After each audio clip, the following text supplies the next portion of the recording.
ticklish. Sige, I'll just stay with you. Kung saan mo gusto. Okay, then maybe we can go to your place.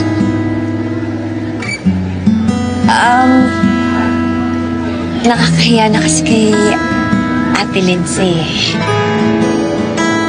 Why? Ano ba sa tingin mong gagawin natin?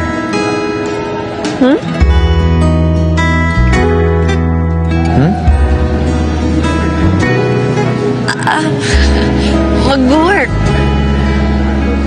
Work. Di ba? And? Wait, so bakit ka mahihiya kung mag-work lang tayo?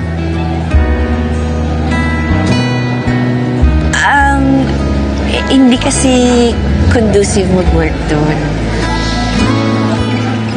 Yeah, lalo na siguro sa office, it's suffocating there right now. E di... sa bahay mo na lang.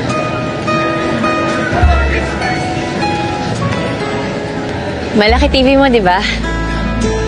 Hindi pa sira yung remote mo.